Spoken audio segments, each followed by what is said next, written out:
नमस्कार दोस्तों, मेरा नाम है प्रदीप चौहान। बात समझनी है तो पूरी सुननी होगी। दोस्तों, पटना की सड़कों पर ये पोस्टर या ये होर्डिंग आजकल पटना क्या बिहार के बहुत से शहरों में ये होर्डिंग्स इस तरह के दिख रहे हैं, जिसमें प्रशांत किशोर और उनकी पार्टी के नेताओं को लेकर बहुत बड़े बड़े दावे किए गए हैं कि वो कितने भ्रष्टाचारी है, कितने बड़े क्रिमिनल्स हैं, इस तरह की चीज़ें। और प्रशांत किशोर, आपको मालूम है, तीसरी फोर्स बनने की कोशिश कर रहे हैं बिहार के चुनाव में इस वक्त। और प्रशांत किशोर के खिलाफ ये पोस्टर या बैनर कांग्रेस ने या आरजेडी ने या लेफ्ट ने नहीं लगाए। ये पोस्टर बैनर बीजेपी ने लगाए हैं प्रशांत किशोर के खिलाफ। जी हाँ, वो बीजेपी जिसको लेकर कहा जाता प्रशांत किशोर उनके लिए बैटिंग करते, प्रशांत किशोर उनकी बी टीम। जब प्रशांत किशोर ने ऐलान किया कि वो बिहार में चुनाव लड़ेंगे, तो एक बात कही जा रही थी कि भाई प्रशांत किशोर नुकसान पहुंचाएंगे, कांग्रेस आरजेडी गठबंधन को नुकसान पहुंचाने के लिए ही चुनाव लड़ रहे हैं।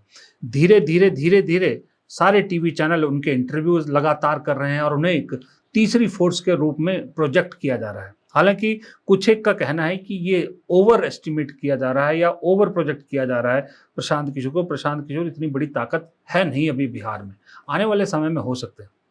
हमेशा से प्रशांत किशोर के बातचीत में और उसमें एक मोदी जी और बीजेपी के लिए सॉफ्ट कॉर्नर जरूर दिखा।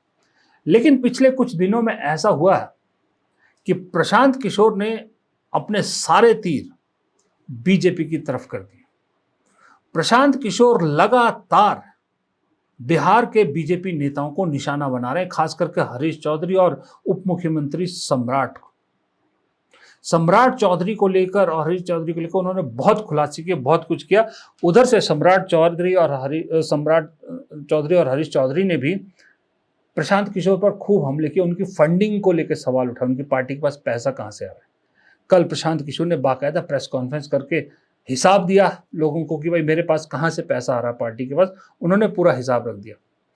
लेकिन ये जो बैनर पोस्टर वॉर है, ये साफ बताती है कि अब बीजेपी वर्सेस प्रशांत किशोर चीजें पहले जैसी नहीं रही, बहुत आगे बढ़ गई हैं। इसलिए प्रशांत किशोर सम्राट चौधरी को तो बाकायदा क्रिमिनल तक कहने से नहीं हिचकिचा रहे। सिर्फ हत्या के अभियुक्त नहीं है, बिहार में पुरानी पत्रकारिता करने वाले लोग।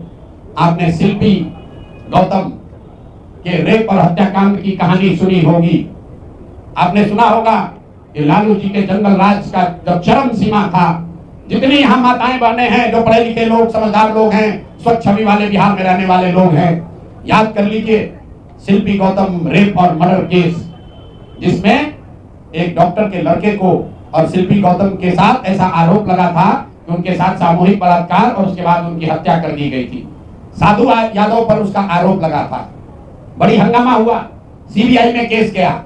मैं आपके माध्यम से आज पूछ रहा हूं कि क्या अभी के उप मुख्यमंत्री सम्राट चौधरी उर्फ राकेश कुमार उर्फ सम्राट कुमार मौर्य उस केस में संदिग्ध अभियुक्त के तौर पर नामजद थे या नहीं थे, ये प्रेस में वो बता दें, उसके बाद हम उसका डॉक्यूमेंट आपको जारी करेंगे। इनका सीबीआई ने इनको अभियुक्त के तौर पर इनकी जांच की थी कि नहीं, उस मुकदमा में इनको नामजद संदिग्ध बनाया गया था कि नहीं, ये सीधा आपको बता रहे हैं। ये आए और ये पूरा केस तब के भाजपा के नेता सुशील कुमार मोदी जी ने उठाया था, और तब सम्राट चौधरी यही साधु यादव और राजद के गैंग के हिस्सा थे।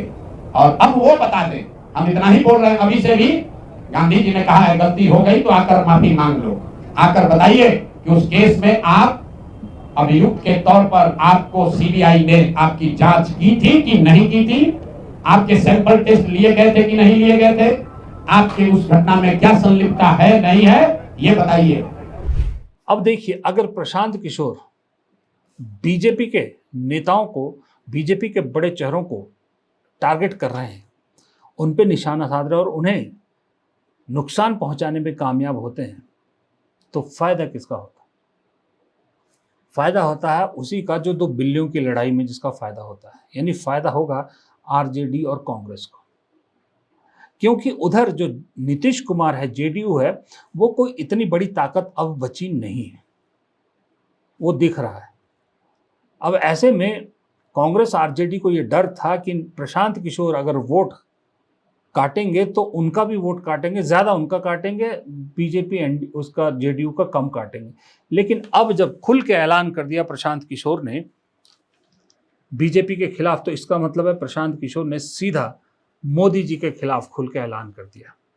मोदी जी इसलिए क्योंकि बीजेपी ने हर बार की तरह इस बार भी बिहार को लेकर भी यही तय किया है कि बिहार में बीजेपी मोदी जी के चेहरे पर चुनाव लड़ेगी। अब जब मोदी जी के चेहरे पर चुनाव लड़ा जाएगा और प्रशांत किशोर बीजेपी पर निशाना लगाएंगे, तो जाहिर सी बात है कि प्रशांत किशोर मोदी जी पर निशाना लगाएंगे। यानी बिहार में अब मोदी वर्सेस पीके की लड़ाई धीरे धीरे और तेज होती नजर आ रही, क्योंकि प्रशांत किशोर के कल के प्रेस कॉन्फ्रेंस में जो तेवर थे, उस तेवर से तो कहीं नहीं लगता कि आने वाले समय में प्रशांत किशोर ये शांत होने वाले हैं या बीजेपी को लेकर नर्म रुख अपनाने वाले हैं। ये बात तो तय है कि उन्होंने आरजेडी, कांग्रेस, जेडीयू तीनों को छोड़ के अब निशाने पर बीजेपी को ही रोजाना लेना शुरू कर दिया है।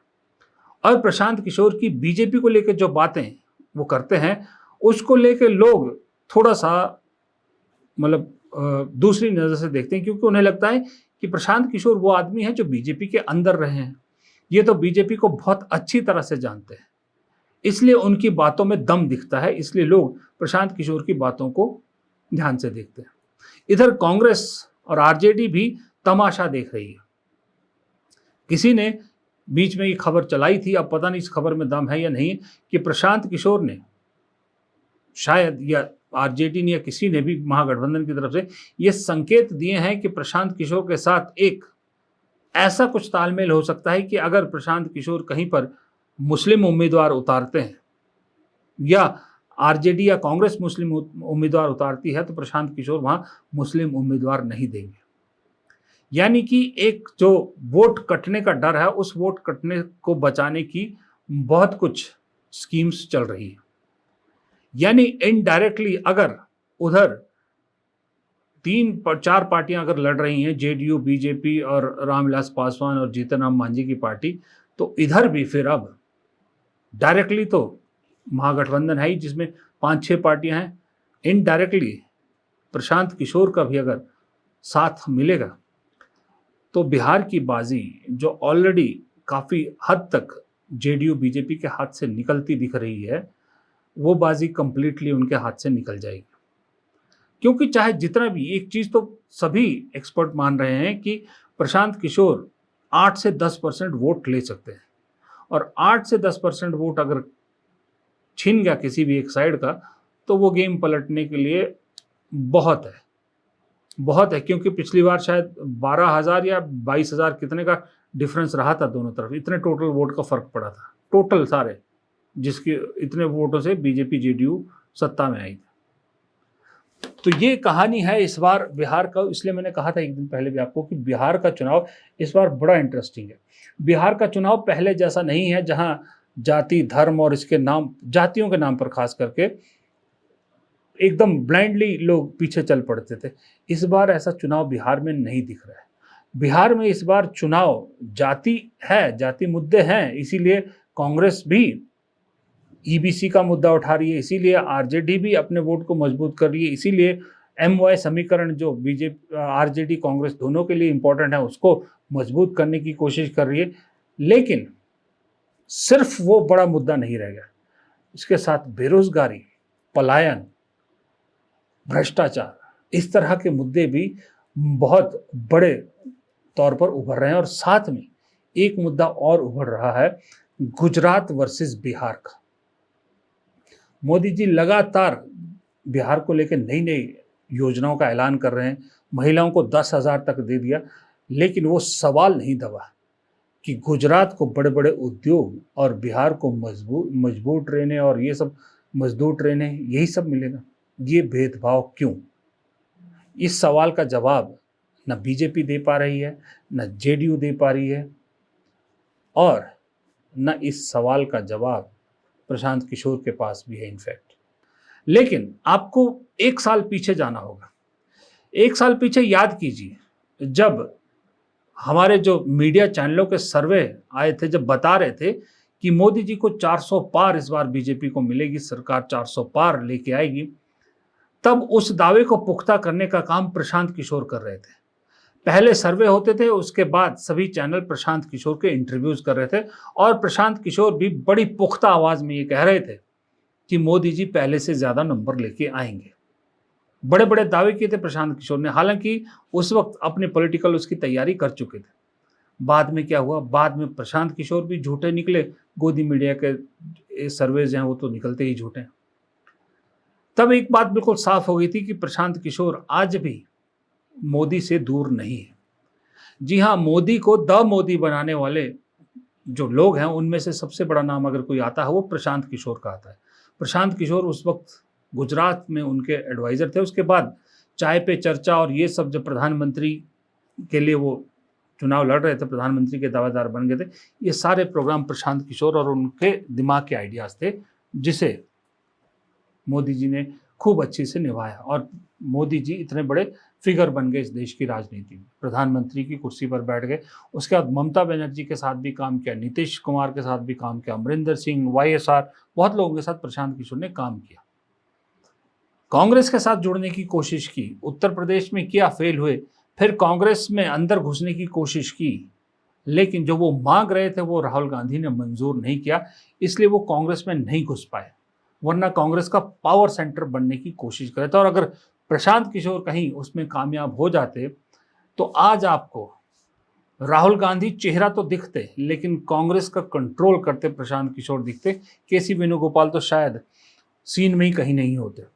इसलिए इस बार बिहार का चुनाव बड़ा इंटरेस्टिंग है और इस बिहार के चुनाव को लेके राष्ट्रीय राजनीति पर जो फर्क पड़ेगा वो तो मैं पहले भी आपको कई बार बता चुका हूँ। आज फिर से अगर उस पर छेड़ूंगा तो वीडियो लंबा हो जाएगा, सुबह सुबह का वीडियो, उस पर नहीं जाऊंगा। लेकिन बिहार के चुनाव के नतीजे से राष्ट्रीय राजनीति एक नए दौर में एंटर करेगी, नए यानी उसको कह सकते हैं आप, नया पन्ना उसका खुलेगा और नए पन्ने में कहानियां हमेशा नई होती है या पुरानी कहानी का नया चैप्टर होता है। फिलहाल इस वीडियो में इतना ही। प्रदीप चौहान को दीजिए इजाज़त। नमस्कार।